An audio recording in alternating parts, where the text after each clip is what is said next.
क्या आपने कभी तसव्वुर किया है कि जमीन पर खुद को खुदा कहने वाला बादशाह एक मामूली सी सूखी लकड़ी के सामने बेबस लरसता हुआ खामोश हो जाए? मिस्र के वो आलीशान महल जिनकी दीवारों से खौफ टपकता था, एक चरवाहे की आवाज से गूंज उठते हैं। फिरौन, वो नाम जिसे सुनकर माओं की गोदें उजड़ जाती थीं, जिसे देखकर ताकतवर लोग भी आंखें झुका लेते थे। उसे क्या पता था कि जिस बच्चे को वो दरियाए नील में डुबोना चाहता था, वही बच्चा एक दिन उसकी पूरी सल्तनत की बुनियाद हिला देगा। ये कहानी सिर्फ मुकाबले की नहीं, ये कहानी है हक और बातिल की। और आज हम आपको उस रात तक ले जा रहे हैं जब तूर पहाड़ पर एक आवाज गूंजी और तारीख का रुख हमेशा के लिए बदल गया। इस्लामी तारीख में हजरत मूसा अलैहिस्सलाम और फिरौन का वाकया सिर्फ एक सियासी टकराव नहीं, बल्कि सब्र, यकीन और अल्लाह की कुदरत की सबसे वाज़े मिसाल है। फिरौन वो जालिम था जिसने बनी इसराइल को सदियों तक गुलामी की जंजीरों में जकड़ रखा। बच्चों का कत्ल, औरतें जिंदा, जुल्म की कोई हद बाकी नहीं छोड़ी। उसकी सरकशी इतनी बढ़ चुकी थी कि उसने ऐलान कर दिया, मैं तुम्हारा सबसे बड़ा रब हूं। लेकिन जब जुल्म हद से गुजर जाता है तो फिर अल्लाह का फैसला नाजिल होता है। आज हम कुरान और मोतबर इस्लामी तारीख की रोशनी में उस अजीम वाक़ये को बयान करेंगे जब अल्लाह ने हजरत मूसा अलैहिस्सलाम को नबूवत अता की और फिरौन को हक की दावत देने का हुक्म दिया। आज से तकरीबन 3000 से ज्यादा साल पहले सर्दी की एक सख्त और तारीक रात, पहाड़ों के दरमियान सन्नाटा। हजरत मूसा अलैहिस्सलाम अपनी अहलिया के साथ मदियन से मिस्र की तरफ रवाना थे। रास्ता भटक चुका था, ठंड हद से ज्यादा थी और अंधेरा गहरा होता जा रहा था। तभी तूर पहाड़ की जानिब एक नूरानी रोशनी चमकती नजर आई। हजरत मूसा अलैहिस्सलाम ने कहा, तुम यहीं ठहरो, शायद मुझे आग मिल जाए। लेकिन जब वो करीब पहुंचे तो वहां आग नहीं थी, एक सब्ज दरख्त था जिससे रोशनी फूट रही थी।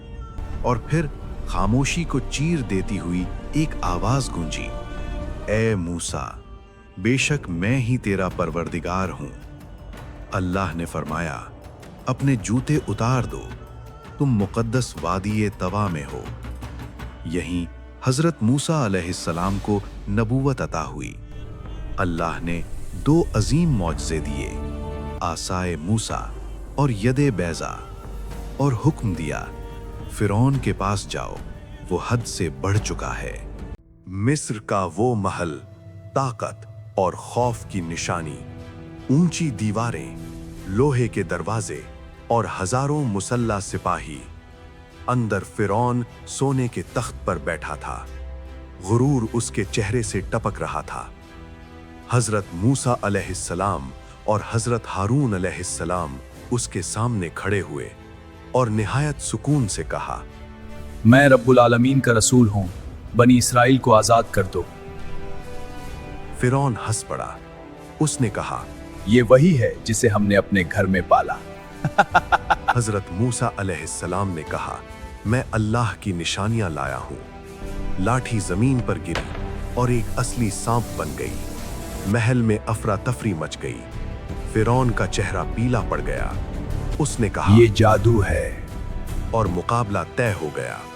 यौमे जीनत, मिस्र का सबसे बड़ा दिन। शहर सजा हुआ था और मैदान लोगों से भरा हुआ। एक तरफ फिरौन अपने तख्त पर, दूसरी तरफ मिस्र के 70,000 जादूगर।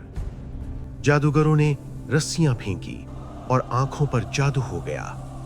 लग रहा था कि पूरा मैदान सांपों से भर गया हो। लोग पीछे हटने लगे। हजरत मूसा अलैहिस्सलाम ने अल्लाह से मदद मांगी। अल्लाह का हुक्म आया, डरो मत, तुम ही गालिब रहोगे। लाठी जमीन पर गिरी और एक अजीम अजदाह बन गई। उस अजदाह ने सारे जाली सांपों को निगलना शुरू कर दिया। कुछ ही लम्हों में मैदान साफ हो गया।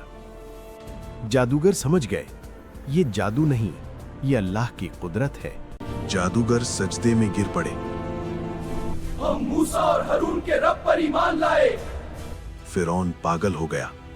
उसने सजा का ऐलान किया, लेकिन वो जादूगर अब मौत से भी नहीं डरते थे। उन्होंने कहा, तू सिर्फ इस दुनिया का फैसला कर सकता है। यहीं फिरौन का गुरूर टूट गया।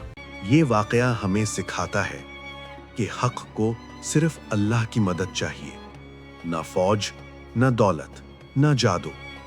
हक हमेशा जिंदा रहता है और बातिल मिटने के लिए होता है। अल्लाह हमें हक पर कायम रहने की तौफीक अता फरमाए। इस तरह के सच्चे वाक्य को सुनने और देखने के लिए चैनल को सब्सक्राइब करें।